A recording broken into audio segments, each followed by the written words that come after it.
Muy bien, pues hoy para compartir la palabra traigo algo especial porque, bueno, voy a introducir yo el tema, pero me voy a apoyar en un material, en una conferencia que está grabada y creo que es interesante. Ahora que estaba también en estos días que estuve pues ahí recluido, ¿verdad? En casa y sintiéndome bien además, pues tuve también, fue bueno porque hice como un pequeño retiro, ¿verdad? Ahí donde también me puse más a leer. Siempre me gusta leer y siempre estoy en ello, pero ahora más, ¿verdad? Entonces, bueno, vi algunas cosas interesantes y sentí como deseos de compartir un mensaje en un video también con ustedes, que va a ser como en vez de la predicación. Entonces quiero introducir el tema de este video. He puesto por título el tema que hoy vamos a ver, Dios, la Biblia y su relación con la libertad. Porque algo que he observado es que la mayoría de la gente en la sociedad a veces no entiende bien cuánto influye las iglesias realmente en la vida social de un país, cualquiera que sea. Cuánto influyen en la vida, en la historia de las sociedades, ¿no? Cuánto realmente, digamos, aportan, ¿no? También si hacemos bien el trabajo, para bien, o si hacemos mal el trabajo, pues para mal. Pero hay una aportación, como siempre que nos han visitado autoridades aquí ya de la ciudad o del estado, ¿verdad? O cuando era pastor en otras iglesias, allí en España también recibí a alcaldes y a otros gobernadores, incluso cuando tuvimos ocasión junto con mi esposa estar allí con la reina de España también, ¿verdad? Recibiendo un premio por el trabajo que hacíamos, en fin. Siempre yo les digo, el trabajo de las iglesias es un trabajo de contención social que nunca es justamente valorado. O sea, donde las personas reciben esperanza, reciben soluciones de tal manera que evitan muchos problemas allá afuera. Si no hubiera esta contención social, estas respuestas, esta aportación que las iglesias hacemos a la vida social de los países. Y por eso digo Dios, la Biblia y su relación con la libertad. Y en esta ocasión, yo creo que después de ver este mensaje, mi idea es que entendamos mejor por qué somos como somos, por qué, hasta dónde han influido la iglesia, lo que ha hecho bien el mundo de las iglesias, lo que ha hecho mal, porque hay iglesias que hacen cosas que no están bien. Y yo siempre digo, los pastores y las iglesias somos como el resto de los colectivos, igual como los plomeros, los carpinteros, los maestros. El mundo de las iglesias es lo mismo, hay buenas, regulares y malas. Amén.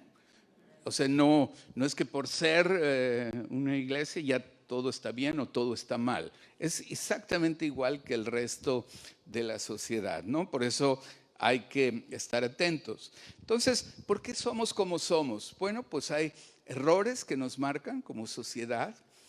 ¿Por qué nuestras sociedades hispanoparlantes? Porque vamos a tocar el tema de la sociedad en el mundo hispanoparlante. ¿Por qué son como son las sociedades hispanoparlantes? Entonces, a continuación, en el video, voy a poner un tema que trata con los beneficios de una sociedad que se vuelve a Dios y su palabra en su momento, usando como ejemplo la reforma que ocurrió, que tuvo lugar, que empieza en 1513 y culmina después en 1517.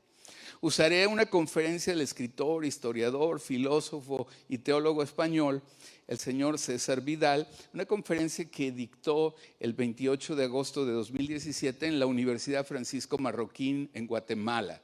Entonces, que agarré y es la que vamos a proyectar.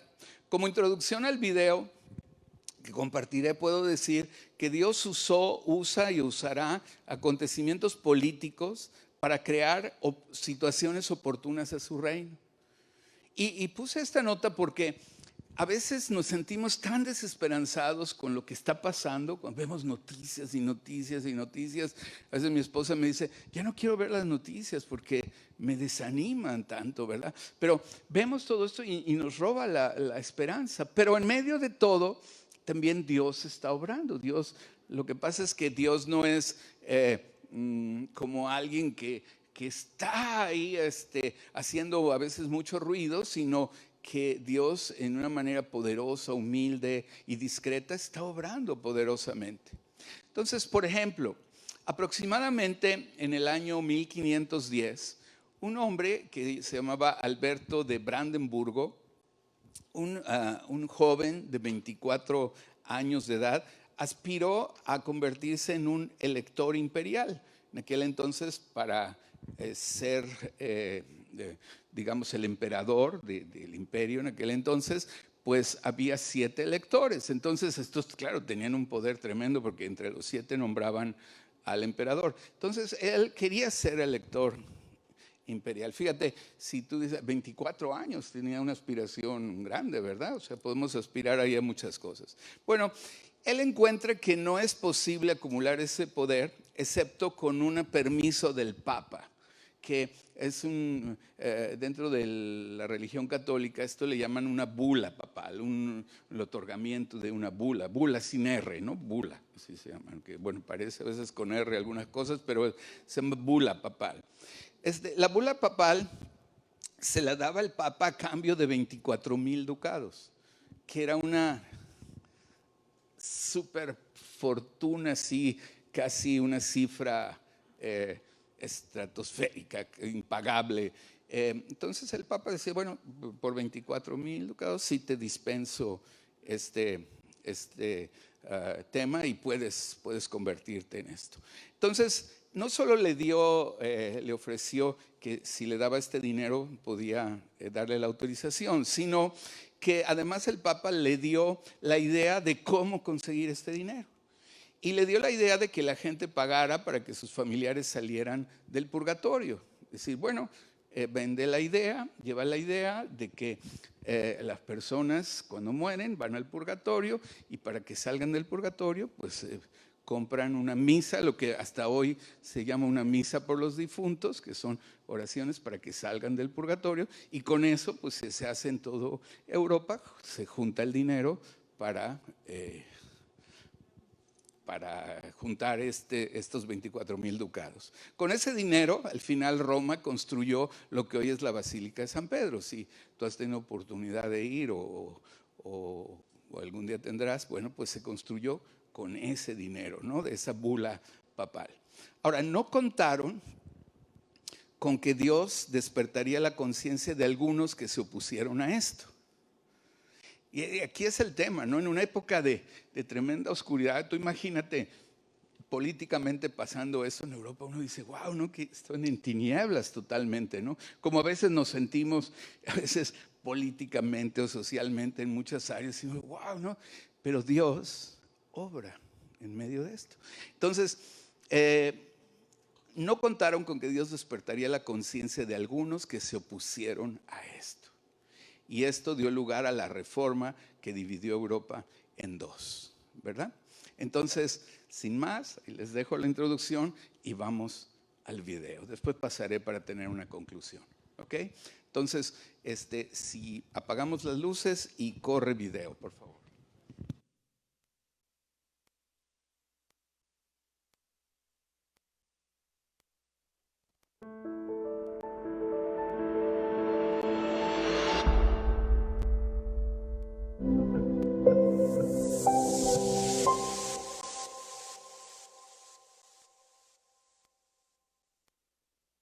Es para mí un privilegio y un honor el poder estar con ustedes durante los próximos minutos y estar examinando un tema que para mí es especialmente grato porque le he dedicado años de estudio y alguno de mis libros, que es el tema de la Reforma y en concreto su relación con la libertad. Sobre todo porque se da la circunstancia de que además este año es el 500 aniversario del inicio de la Reforma, con lo cual parece que matamos varios pájaros de un tiro. Permítanme que les cuente una historia para entrar en materia.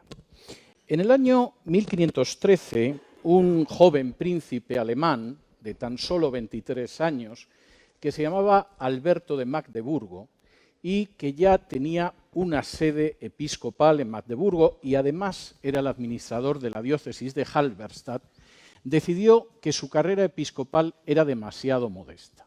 Es verdad que era obispo, es verdad que al mismo tiempo era administrador de una diócesis, pero consideró que aquello era demasiado poco.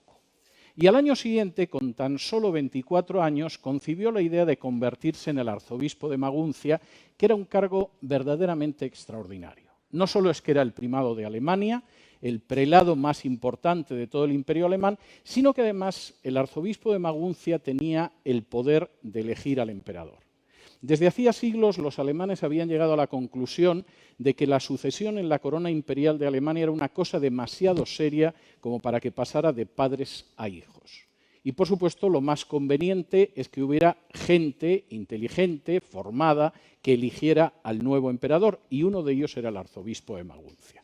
De modo que con tan solo 24 años, Alberto ambicionaba convertirse en el primado de Alemania, el prelado más poderoso del imperio alemán y una de las 7 personas que elegiría al emperador, lo que era algo maravilloso, porque cuando el emperador moría y había que elegir a un sucesor, los sucesores inundaban a sobornos a los electores.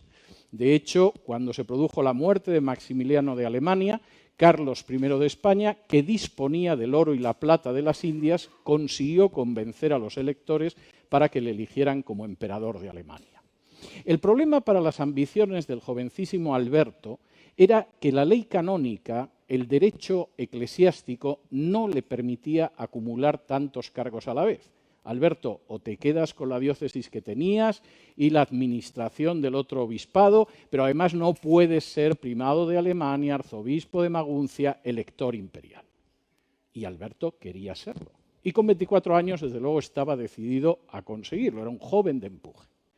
Bueno, en situaciones así, el papado podía ser enormemente comprensivo. Por supuesto, era ilegal que acumulara todos esos cargos, pero la Santa Sede comunicó a Alberto de Brandeburgo que estaba dispuesta a concederle una dispensa para que acumulara tanto cargo eclesiástico a cambio de la suma de 24.000 ducados. 24.000 ducados era una cifra fabulosa, astronómica. Ni siquiera Alberto, acumulando todas sus diócesis, podía pagarla, pero la Santa Sede era comprensiva. No solo estaba dispuesto a otorgarle una dispensa por 24.000 ducados, sino que además le indicó a Alberto cómo podía conseguir esa suma. Bastaba con que en las diócesis que estaban sometidas a su jurisdicción se predicara la bula de indulgencias. Una bula que permitía que una persona o sus familiares pudieran salir del purgatorio antes de tiempo. Y por supuesto, la idea beneficiaba a todo el mundo. Alberto conseguiría, con la bula de indulgencias en sus diócesis, pagar la dispensa papal. La mitad del dinero que se recogiera con la venta de la bula de indulgencias iría a parar a las arcas del Papa, que podría terminar las obras de la Basílica de San Pedro en Roma, todavía la iglesia más alta en Europa, y aparte de eso habría otra gente que también obtendría beneficios. Por ejemplo, la banca Fugger adelantaría el dinero a Alberto y recibiría luego el préstamo devuelto con algún interés. Incluso el emperador de Alemania se llevaría parte de la mordida, porque sería absolutamente intolerable que alguien hiciera un negocio tan fabuloso en el territorio del Imperio alemán y el emperador no recogiera nada. De modo que todos estaban contentos: Alberto de Brandeburgo, el Papa, el emperador y la banca internacional. Incluso había quien podía decir que aquello beneficiaba al pueblo, porque la venta de indulgencias permitía no solo que el pobre Hansel saliera del purgatorio antes, sino también que su tía Gertrudis abandonara las llamas del purgatorio con antelación. Y con esa idea en mente, los predicadores de indulgencias fueron recorriendo las calles de pueblos y ciudades de la diócesis de Alberto de Brandeburgo, utilizando unos lemas publicitarios realmente extraordinarios. Por ejemplo, el dominico Johann Tetzel utilizaba la siguiente frase: apenas la moneda toca el platillo, el alma sale volando hacia el paraíso. Hay que reconocer que como oferta espiritual no se puede pedir más. En el mismo momento en que la moneda daba en el platillo, comprando las indulgencias, el alma, libre de los tormentos del purgatorio, se elevaba por el cielo hasta entrar por las puertas del paraíso. Y aparentemente todo el mundo estaba contento. Pero las cosas aguantan mejor el estar en el papel que el contraste con la realidad. Y de pronto, un monje agustino, que era profesor de Sagrada Escritura en la Universidad de Wittenberg, empezó a recibir la visita de penitentes que no estaban tan contentos con aquella historia. Algunos le confesaban directamente que, por supuesto, sacarían al tío Hans del purgatorio, pero si pagaban la bula de indulgencias, no iba a haber zapatos para sus hijos ese invierno. Algunos comentaban directamente que estarían encantados de sacar a su madre del purgatorio, pero entonces era obvio que en casa iban a pasar bastante hambre durante el tiempo que quedaba. De manera que Fray Martín, que era como se llamaba aquel sacerdote, empezó a sentirse inquieto. Primero porque tenía la sensación de que aquello colocaba una presión económica sobre la gente que era discutible, y segundo, porque todo aquello le despedía un aroma a comercio de cosas sagradas. Sí, es verdad que a la gente le ofrecían la oportunidad de pagar para salir del purgatorio, pero si realmente el Papa tenía el poder para sacar a la gente del purgatorio, ¿por qué no los sacaba simplemente por amor en vez de cobrándoles una tarifa por ello? Y Fray Martín, que era profesor en la Universidad de Wittenberg, decidió escribir 95 tesis sobre las indulgencias. Las clavó en la puerta de la iglesia de Wittenberg no como un desafío, sino porque la puerta de la iglesia de la Universidad de Wittenberg era el tablón de anuncios de la universidad, y lo que él quería era efectivamente establecer un debate académico para ver si la compraventa de indulgencias era lícita o era un disparate de carácter espiritual. El gran problema es que cuando Martín hizo esto no se imaginaba lo que iba a venir a continuación. No hubo una disputa académica. Por supuesto, nadie se sentó razonablemente a intercambiar puntos de vista, sino que inmediatamente a Fray Martín lo amenazaron con la excomunión, porque además Fray Martín no solamente ponía en cuestión el funcionamiento de la venta de indulgencias, es que además sostenía posiciones absolutamente inaceptables. Por ejemplo, sostenía que el Espíritu Santo no se complacía cuando se ejecutaba a herejes. ¿A quién le podía caber en la cabeza una idea tan extravagante como para pensar que al Espíritu Santo no le encanta ver a los herejes arder en una estaca? De manera que antes de que se diera cuenta, Fray Martín había recibido una bula de excomunión que el Papa León X firmó mientras estaba cazando jabalíes, y se encontró con la idea de que podía acabar en la hoguera. Lo que inicialmente era un problema simplemente de carácter pastoral, lo que inicialmente iba a ser una discusión científica, encendió un fuego que conocemos como la Reforma. Y de hecho, Fray Martín clavó las tesis precisamente en octubre de 1517, hace casi 500 años. La Reforma, por supuesto, provocó inmediatamente una revolución de carácter espiritual, porque además Fray Martín, como otros en otros lugares de Europa de manera independiente, decidieron que la única manera de pasar por encima de la corrupción del cristianismo en la Edad Media era volver a la Biblia. Y eso implicó mover hasta sus cimientos la cultura occidental de la fecha.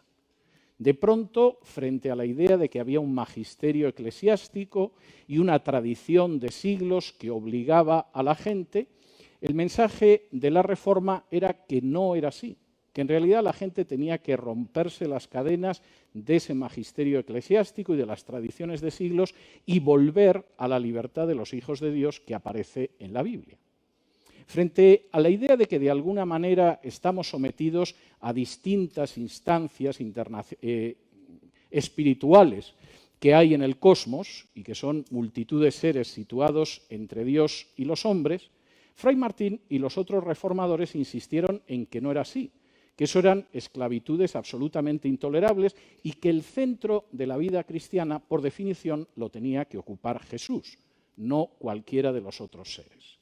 Y ya en el remate, y esto parecía intolerable, frente a la idea de que la salvación la acababa dispensando una jerarquía que tenía una serie de instrumentos para que la gente, por ejemplo, cuando la moneda sonaba en el platillo, pudiera salir liberada del purgatorio, insistió en algo escandaloso. La salvación no se puede merecer, la salvación no se puede ganar, la salvación no es una especie de concurso en el que uno va ganando puntos y al final le dan el ticket para el cielo, sino que la salvación es un regalo de Dios que Jesús obtuvo cuando murió en la cruz. El mensaje inicial de la Reforma era, por supuesto, un mensaje de libertad, pero de libertad espiritual. Pretendía sacudirse las cadenas de la Edad Media, regresar a lo que había sido la predicación del cristianismo primitivo en el siglo I. Pero la Reforma no solamente tuvo un impacto espiritual, aunque ese fuera muy fuerte. La Reforma empezó a tener un impacto de enorme libertad en la sociedad en la que se movía, en cualquiera de las sociedades en las que se movía, porque empezó a recuperar una serie de valores que existían en la Biblia y que habían sido de alguna manera orillados, al menos desde el siglo IV, cuando el cristianismo pasó de ser una religión perseguida a ser la religión del imperio. Permítanme que en los próximos minutos les aborde algunos de esos temas en los que de pronto se produjo una libertad enorme de carácter individual y colectivo que vino de la mano de la Reforma. El primer aspecto fue la libertad de la ignorancia, y es algo tremendamente importante, y tengo que decir que es algo de lo que lamentablemente algunos de nuestros países no se han conseguido liberar a día de hoy. Fíjense en algunas cuestiones, porque son enormemente interesantes a la hora de hablar de esa libertad de la ignorancia. En un momento determinado, la Reforma se encontró con una circunstancia que no se había planteado durante más de un milenio. Una persona en el seno de la Iglesia Católica puede ser perfectamente analfabeta, puede no saber leer y escribir y, por supuesto, se va a salvar y puede llegar a santo. No es que se recomiende ser analfabeto para ser católico, pero hay casos en los que efectivamente una persona ha subido a los altares, es objeto de culto y no necesita siquiera saber leer y escribir. Es el caso de Fray Escoba, de Fray Martín de Porres, que es un santo peruano, que lo único que hizo fue empujar una escoba, parece ser que de manera muy santa, por los pasillos y las habitaciones del convento. La Reforma, sin embargo, partía de una visión totalmente distinta. Es obligatorio saber leer y escribir, por una sencilla razón, porque su visión espiritual implicaba volverse a la Biblia todos los días. ¿Y cómo puedes leer la Biblia si no sabes leer y escribir? Esto tuvo unas consecuencias inmediatas. Por ejemplo, en 1536, fíjense en la fecha, 1536, se abrió la primera escuela pública, obligatoria y gratuita de la historia del género humano. La primera escuela obligatoria, pública y gratuita de la historia de la humanidad. Fue en la protestante Ginebra. ¿Por qué? Porque si uno no sabe leer y escribir, ¿cómo va a meditar, a estudiar y a leer la Biblia todos los días? No fue una excepción. En 1547, en la protestante Escocia, en la confesión de fe escocesa volvió a repetirse ese fenómeno. Si ustedes fueran, por ejemplo, al texto de la confesión de fe escocesa, van a ver que aborda una serie de cuestiones de carácter espiritual. Habla de Dios, habla de los sacramentos, habla de la salvación, habla del juicio final, pero curiosamente incluye el mandato de que en todas las poblaciones rurales se abra una escuela pública, gratuita y obligatoria para los niños. Y además aparece otro mandato más. En las ciudades tiene que abrirse una universidad. A diferencia de las universidades católicas, no son universidades centradas especialmente en la teología, no son universidades centradas en las élites o en el clero, sino universidades que se abren sobre todo al talento y a personas de toda clase social. De manera bastante notable, y esa liberación de la ignorancia fue obvia, las grandes universidades de hoy en día, piensen ustedes en Harvard, en Yale o en Princeton, fueron todas fundadas por gente inspirada por la Reforma. En el caso de esas tres universidades, por puritanos. La liberación, la libertad de la ignorancia era absolutamente esencial. Y, por supuesto, en el siglo XVIII, el gran pedagogo, que fue Pestalozzi, era otro reformado y, por supuesto, podríamos seguir aumentando los ejemplos. Fíjense en lo que esto significa en términos de nuestro desarrollo histórico, porque es algo realmente muy importante.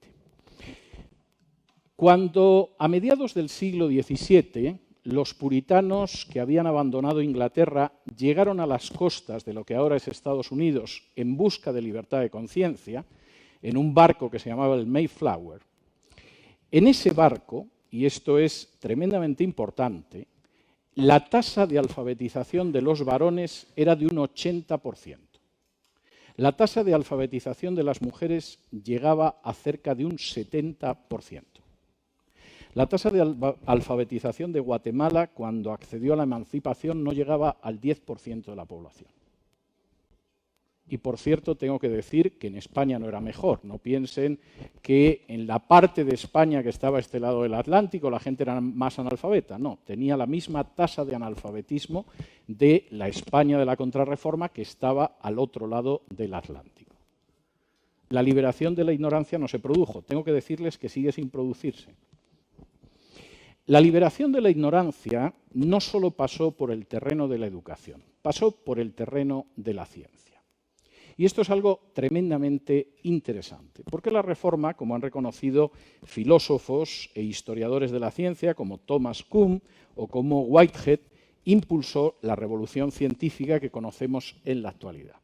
Y los nombres son muchos, entre otras cosas porque el método científico lo inventó un personaje que se llamaba Francis Bacon, que lo mismo escribía tratados de teología protestantes, que se dedicaba a volver al estudio de la ciencia mediante la observación directa, lo que conocemos todavía como método científico. Francis Bacon fue un personaje que no era enseñado en España todavía en el siglo XVIII. En las universidades españolas y, por supuesto, en las de Hispanoamérica, se consideraba que Bacon era un hereje. Isaac Newton, posiblemente el mayor científico de la historia de la humanidad, era otro hereje, y se seguía enseñando a uno y otro lado del Atlántico, en el Imperio Español, todavía unas ciencias naturales basadas en la filosofía de Aristóteles, siglo IV a.C.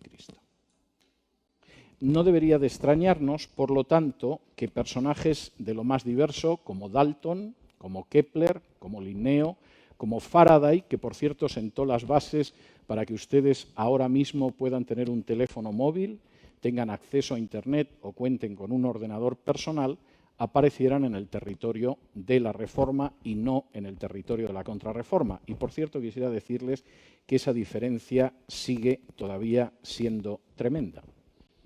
La libertad de la ignorancia ha significado y ha tenido, entre otras consecuencias, que de 1901 a 1990, en la lista de los premios Nobel serios, cuando digo serios quiero decir que eso no incluye el Premio Nobel de la Paz, que a veces se lo dan a Martin Luther King y otro año se lo dan a un terrorista, ni el Premio Nobel de Literatura, que hay un año que se lo dan a Miguel Ángel Asturias, pero otro año se lo dan a Bob Dylan, es decir, uno no sabe muy bien lo que se va a encontrar. Estoy hablando de los premios Nobel científicos del año 1901 a 1990, en un 86% fueron obtenidos por protestantes o judíos. En el caso de los judíos, el 22%.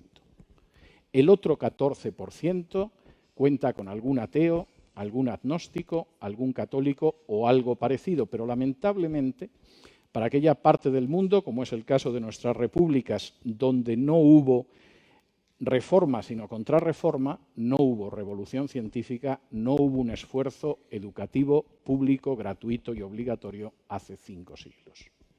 La libertad de la ignorancia seguramente es una batalla que todavía tenemos que librar. Tampoco hubo una libertad del despotismo. Y permítanme que me detenga en esto porque también es enormemente interesante.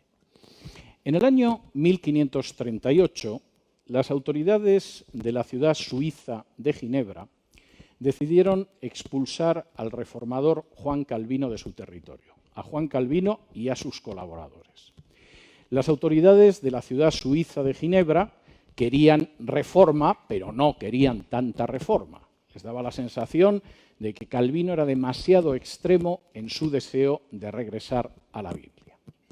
Y el hecho de que Calvino y sus colaboradores hubieran sido expulsados de la ciudad de Ginebra provocó inmediatamente una reacción de un cardenal que se llamaba Sadoleto. El cardenal Sadoleto inmediatamente envió una misiva a las autoridades municipales de la ciudad de Ginebra para que regresaran a la obediencia a la Iglesia de Roma. Y además insistió en ello, hablando sobre todo del argumento de autoridad. Era obvio que la institución papal tenía la máxima autoridad y, por lo tanto, el principio que debía de regir ese tipo de relaciones era el principio de autoridad y la sumisión a la autoridad. Las autoridades de Ginebra acababan de expulsar a Calvino, pero no eran del todo estúpidas, de modo que decidieron pedirle que escribiera una respuesta al cardenal Sadoleto. Calvino se puso a escribir la respuesta al cardenal Sadoleto, le empleó tan solo 6 días y lo que surgió fue un opúsculo, un librito, que forma parte de los textos más interesantes de la Reforma. No me voy a poner a hablar de la carta al cardenal Sadoleto, porque sé los minutos que tengo, pero sí quiero pararme en un aspecto. En la carta del cardenal Sadoleto y en la respuesta de Calvino había 2 conceptos absolutamente distintos sobre qué tiene la supremacía en una sociedad. Para el cardenal Sadoleto, la supremacía correspondía a las instituciones. El Papa, el rey o el emperador tenían la supremacía. Era absurdo pensar que hubiera algo que estuviera por encima del Papa, del rey o del emperador. Claro, Dios, pero Dios, en fin, tampoco suele intervenir todos los días en los asuntos humanos. No se le suele ver a la vuelta de la esquina. La tesis de Calvino era distinta. Su tesis era que la supremacía no correspondía a las instituciones, sino que correspondía a la ley. La ley estaba por encima de todos, incluido el Papa, el emperador y el rey. Por supuesto, puesto que la ley estaba por encima de todo, y eso en el ámbito espiritual era la Biblia, el Papa podía decir lo que quisiera, pero si actuaba en contra de las enseñanzas de la Biblia, no tenía legitimidad y no debía ser obedecido. Pero eso también sucedía en el campo civil. Un gobierno era ilegítimo si se colocaba por encima de la ley. Es decir, si no reconocía que la supremacía la tenía la ley. Esto implicaba la libertad directa de la tiranía. Para los ciudadanos individuales, la clave no era el capricho del monarca, del emperador o del pontífice. La clave era lo que quedara en la supremacía de la ley. Y posiblemente uno de los elementos más tristes en la historia de nuestros países, el suyo y el mío, es que hace 500 años el virrey de turno de entrada no ejercía la supremacía de la ley. Cuando de pronto el rey de España, inquieto por lo que le decían algunos frailes, decidía suavizar algo la suerte de los indígenas en esta parte del mundo, no demasiado, pero algo, y llegaba al Nuevo Mundo las leyes nuevas para que, en fin, tampoco se exprimiera en exceso a los indígenas, el virrey tomaba la carta del rey, la colocaba sobre su cabeza y decía: se acata, pero no se cumple. Reconocemos que el rey tiene autoridad, no se nos ocurriría negar la autoridad del rey, pero evidentemente aquí quien decide las cosas no son las leyes, sino que son las instituciones. Y eso es algo que ha continuado trágicamente a lo largo de nuestra historia. El principio de supremacía de la ley es totalmente ajeno a la cultura en la que nosotros hemos crecido y, por lo tanto, la libertad frente a la tiranía es algo, en la mayoría de los casos, absolutamente ilusorio. No solamente la Reforma impulsó esa libertad frente a la tiranía con el principio de supremacía de la ley, lo impulsó también con el principio de división de poderes. Ahora, fíjense en esto porque es enormemente interesante. Nosotros no hemos vivido históricamente, más allá de algún planteamiento teórico, la idea de la separación de poderes. Si se molestan ustedes en leer los textos de declaración de independencia, de las repúblicas hispanoamericanas, incluso en el caso de Del Valle, que es un canto al optimismo humano, a la luz, a la esperanza, etcétera, etcétera. Tanto en las constituciones españolas como en las constituciones hispanoamericanas hay una visión enormemente optimista del ser humano. Se supone que en el momento en el que alcancemos cierto grado de libertad, todo irá sobre ruedas y no nos espera nada más que una felicidad perpetua. No hace falta que les diga que estas declaraciones las escribiera quien las escribiera, no se han correspondido jamás con la realidad. Y de hecho nuestras historias están repletas de guerras civiles, golpes de Estado, dictaduras militares, en algunos casos también dictaduras de izquierdas, pero desde luego sin principio de legalidad y sin división de poderes. ¿Por qué sucede lo distinto en la Europa y después en la América, que no fue de la contrarreforma, sino de la reforma? Porque su visión del ser humano era, si ustedes me lo permiten, bíblicamente pesimista o pesimistamente bíblica. No se hacían ilusiones con el carácter real del ser humano.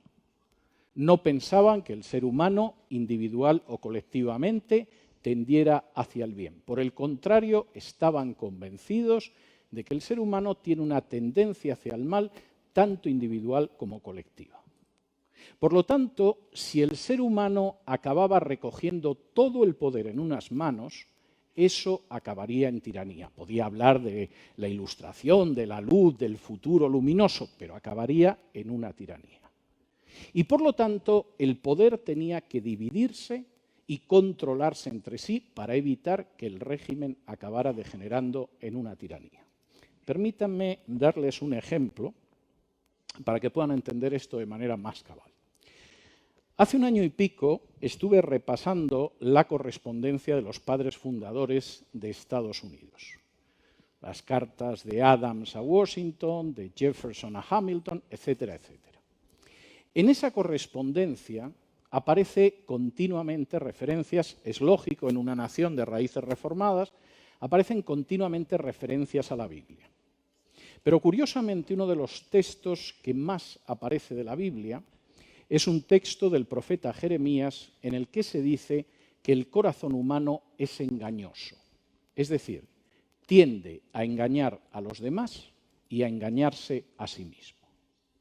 Y puesto que el corazón humano es engañoso, tendemos a engañarnos y si podemos a engañar a los demás, evidentemente la única manera de preservar la libertad era limitar el poder, separar los poderes y que esos poderes se controlaran entre sí para evitar que degenerara en una tiranía.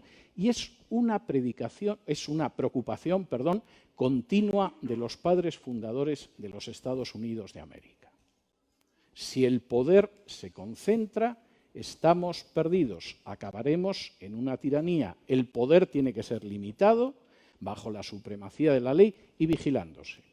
O por expresar el lema clásico del constitucionalismo norteamericano, tiene que ser un sistema de checks and balance, de frenos y contrapesos, en el cual los tres poderes del Estado se frenan y se contrapesan o acabaremos en tiranía. Ahora, por supuesto, la historia constitucional de Estados Unidos tiene sus luces y sus sombras, pero reconozcamos que, a diferencia de nosotros, en más de 2 siglos de historia constitucional, nunca tuvieron una dictadura fascista, nunca tuvieron una dictadura militar, nunca tuvieron una dictadura de izquierdas, nunca tuvieron algo que se pareciera a una dictadura, ni tampoco un golpe de Estado. Incluso puestos a hablar de guerras civiles, están en la cola de las guerras civiles de cualquier país de América, con la excepción del Canadá, nos guste o no nos guste.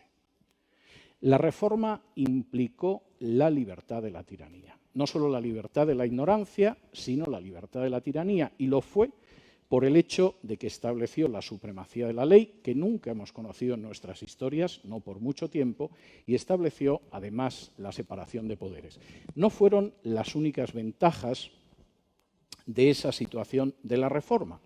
La reforma, además, estableció la libertad de la pobreza. Y permítanme que establezca esto porque me parece enormemente importante.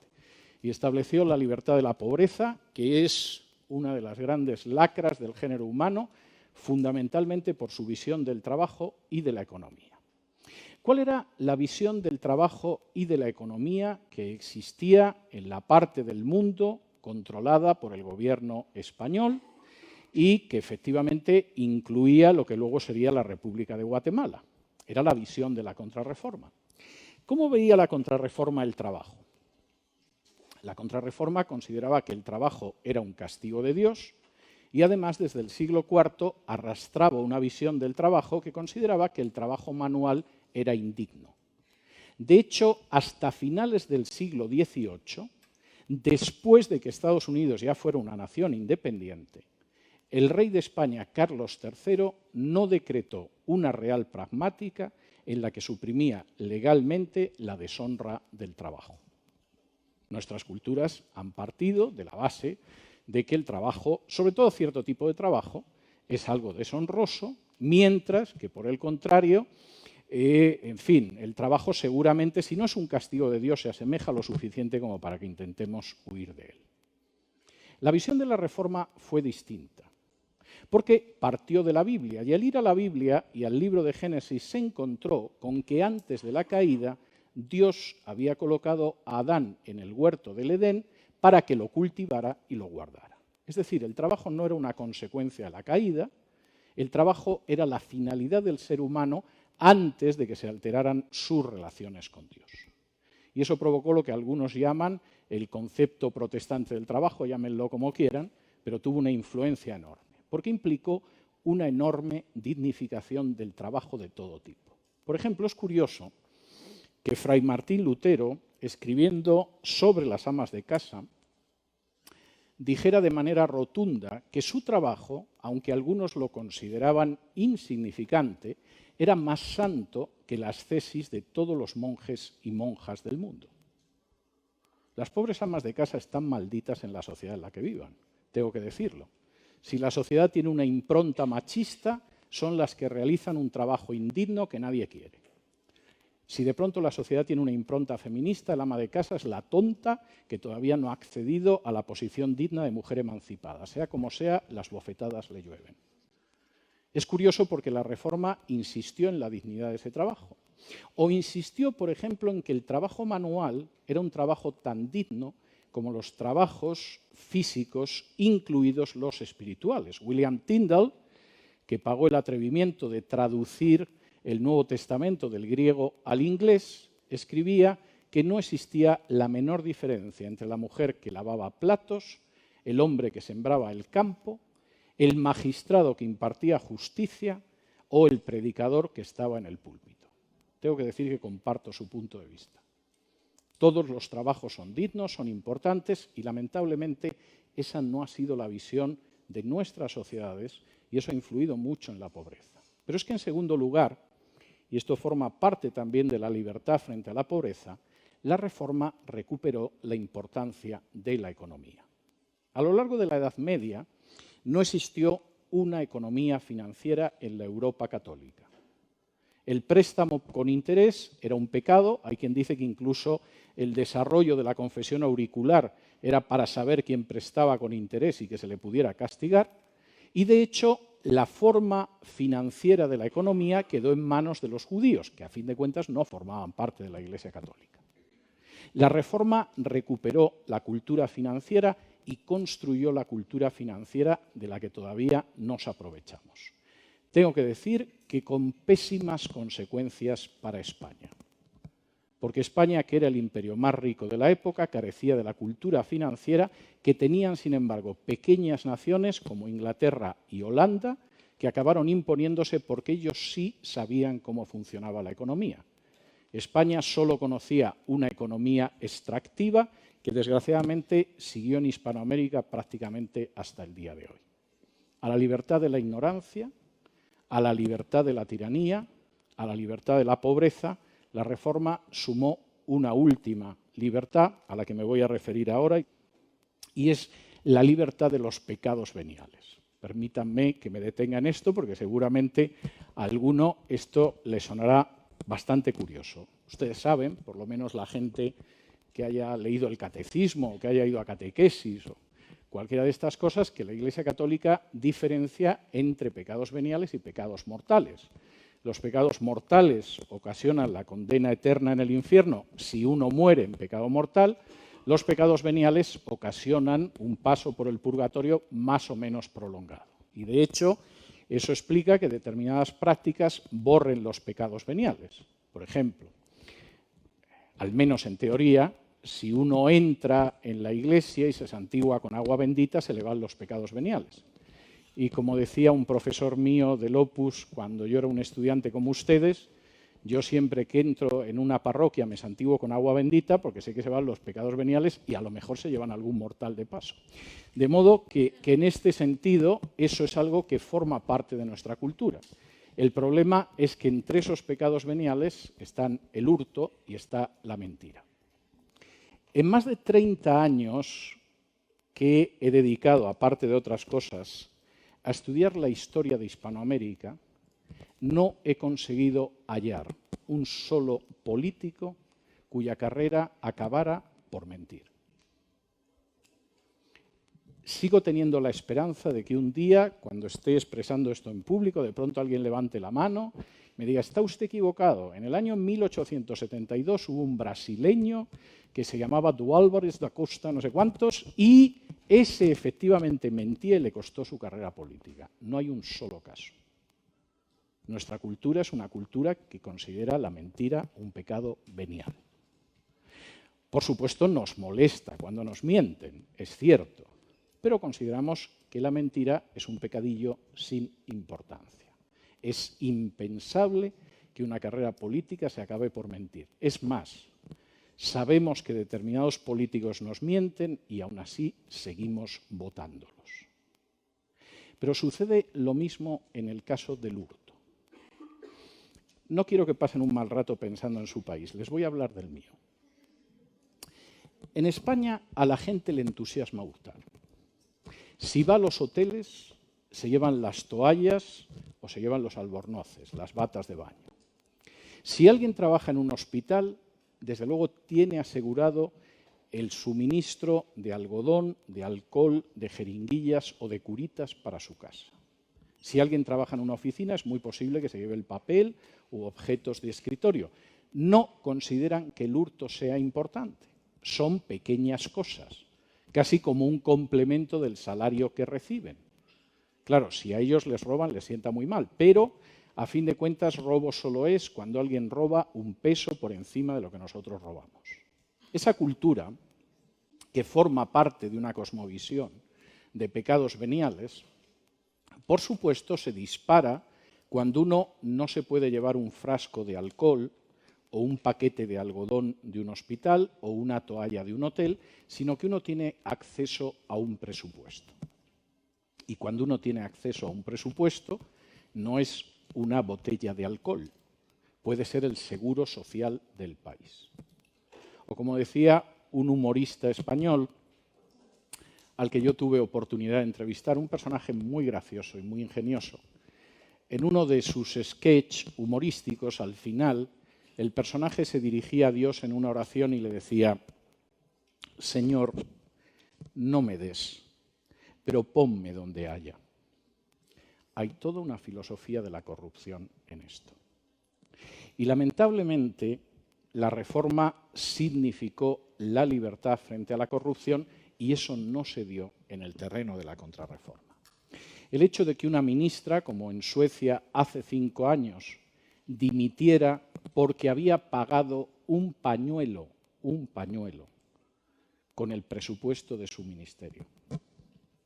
O que un ministro en Alemania dimitiera hace 4 porque se había descubierto que una parte de su tesis doctoral estaba plagiada, es impensable en nuestro ámbito cultural. Y posiblemente lo más interesante a 500 años del inicio de la reforma no es solo el examinar determinados hechos históricos, es fundamentalmente darnos cuenta de aquellos aspectos de libertad, entre otros enormes beneficios, que nuestras naciones han perdido históricamente. Darnos cuenta de que efectivamente la libertad de la ignorancia sigue siendo una batalla que tenemos que seguir librando, darnos cuenta de que la libertad de la tiranía y del despotismo político continúa siendo una batalla más que presente a día de hoy. Es más, los riesgos para la libertad en ciertas naciones, como las repúblicas de Hispanoamérica, son enormes porque nuestras democracias son inmensamente frágiles, mucho más de lo que nos gustaría. Implica también darnos cuenta de que hay una libertad de la corrupción que es posible y a partir de aquí aprovechar ese 500 aniversario de la Reforma no como una fecha más, como el 500 aniversario del descubrimiento de América, el 200 aniversario de la Constitución americana, el centenario de la Revolución rusa, sino como un intento de examinar la historia de nuestros países, descubrir el origen de sus males, diagnosticarlos correctamente y aplicarles una cura de libertad. Muchas gracias por todo.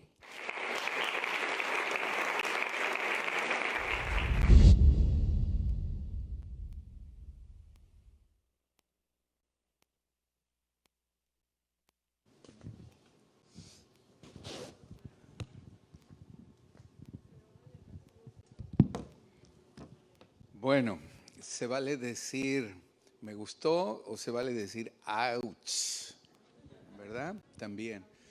Pero bueno, espero, gracias por orar para que Dios me tenga sano, libre de enfermedad. Pero también gracias a que estuve ahí en mi cama, pues también pude traer cosas como esta, ¿verdad? Que sin duda este hombre pues dicta una conferencia, en este caso, mucho mejor que la podría dictar yo mismo o cualquiera de los que estamos aquí. Amén. Entonces, puedes darle un aplauso de gratitud al Señor por lo que hoy nos habla. Gracias, Señor. Porque, como dije, esto tiene que ver por cómo estamos hoy y por qué somos como somos en parte, y por qué las cosas funcionan como funcionan, y por qué todavía, pues, en muchas, la mayor parte de la sociedad está buscando algún caudillo que nos saque de cómo estamos, en vez de cambiar las cosas para que se regulen mejor, sujetas a formas de vivir justas, equilibradas y correctas. Amén. De modo que, como conclusión, yo podría decir que sin duda Dios obra a través de la historia. Y que lo último que pensaban cuando hubo una promoción de un jovencito a un cargo de elector imperial, ¿verdad? Y lo último que había en un líder religioso pensando en hacer una venta general de indulgencias para construir una basílica y así dar permiso de esto, es que estas prácticas tan injustas y tan diferentes a lo que es el reino de Dios, y además usando el nombre de Dios en vano, bueno, pues iban a dar lugar por otro lado, un movimiento que Dios dijo, hasta aquí vamos a traer luz por algún lado, y el que quiera oír que oiga, y el que no quiera oír pues que no oiga, ¿verdad? De modo que yo te animo, porque hoy, en medio de todas nuestras situaciones, las que estemos viviendo, también Dios sigue siendo el mismo. Y que nadie menosprecie lo que Dios puede hacer, y que nadie menosprecie lo que alguien también con iniciativa puede hacer para mal, pero también para bien. Pero hace falta prepararse. Una y otra vez decimos, lees la Biblia o tienes que resignarte a que el que la lee te diga lo que encuentre. Entonces, lee la Biblia, lee las cosas. Una y otra vez insistimos en el tema de la librería. Mira, sinceramente yo te puedo decir que desde que tenemos la librería, desde que era un puestecito con unas tablas y 12 títulos encima, nunca ha sido negocio. Siempre hemos perdido dinero teniendo la librería, sinceramente. O sea, como negocio no es un buen negocio. Pero sí es bueno en el sentido de ayudar a la formación, de tener un testimonio público y general donde promovamos la lectura de lo que Dios quiere, con la esperanza de que leer y formarse va a hacer que las personas cambien y que en ese cambio sumado habrá cambios en la sociedad. Y esto es lo único que nos puede dar esperanza. Yo he hablado con algunos jóvenes a través de todo el tiempo que soy pastor y algunos han dicho, yo quiero ser presidente, ¿no? Quiero cambiar cosas, ¿no? Quiero hacer cosas. Bueno, pues quizá algún día alguien de nuestra propia congregación logre, ¿verdad? Ocupar algún puesto de relevancia. Pero estemos donde estemos, sea tan bajo el lugar donde estemos socialmente hablando o tan relevante, puede ser un cambio en donde tengamos influencia, con estos principios libertarios, donde podemos ser un ejemplo en nuestra conducta y podemos tomar de parte de Dios el legado que nos ha dado para crear una vida mejor para nosotros mismos y para los nuestros y para los entornos de donde estamos. ¿Cuántos dicen amén? Sepamos y oremos para que ahora mismo Dios siga levantando cada vez mayor indignación para combatir la negligencia, las omisiones y los abusos de las tradiciones que están cada vez en una manera más agresiva intentando imponerse socialmente y que son contrarias a Dios. Oremos para que se levante mayor indignación en nosotros mismos y en otros, para que Dios pueda canalizar en formas adecuadas, pacíficas, justas, ¿verdad? Algo que rompa con esto, que parece en un momento dado adueñarse de la sociedad, una oscuridad que se rompa y que Dios levante voces sensatas, con influencias sensatas y que con mente de edificadores. Hay una parte en la Biblia que dice, mandaré edificadores al monte de Sión, ¿verdad? Y porque como hemos dicho, es una frase que uso seguido, ¿verdad? Cualquier asno a patadas puede derribar un establo, pero se necesita un carpintero para levantarlo. Amén. De modo que dile al que está al lado, tienes cara de carpintero, desde luego, ¿verdad?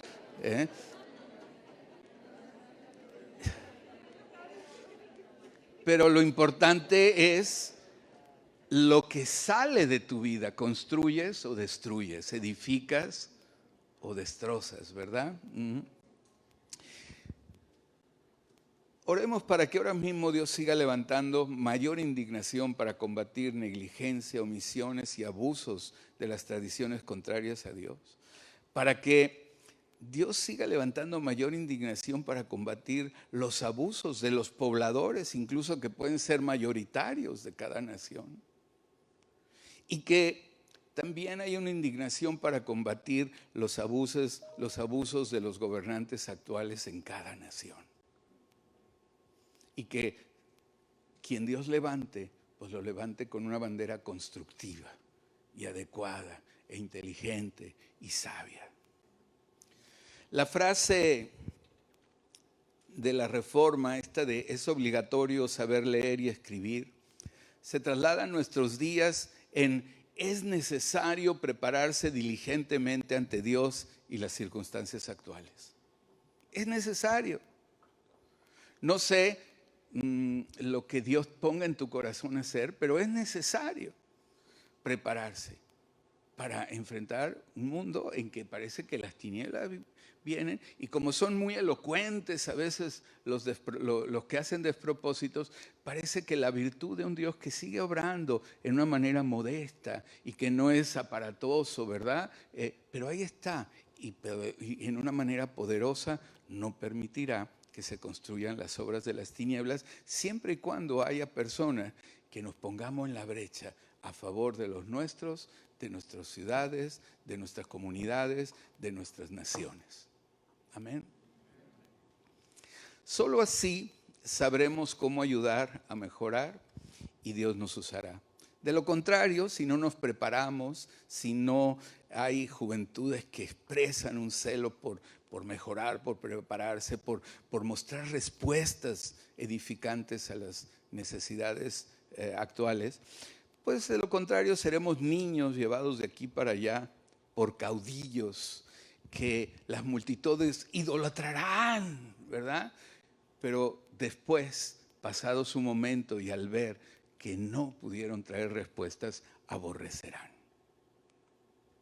De modo que, bueno, aquí les dejo, ¿no?, esta reflexión que espero contribuya también a llevar cambios donde podamos ver que hay juego en nuestras manos, que tú puedes hacer algo, que tú puedes influir en tu familia para también que todos juntos se preparen mejor, que todos juntos tengan más respuestas para todas las necesidades que se están levantando en nuestra sociedad moderna.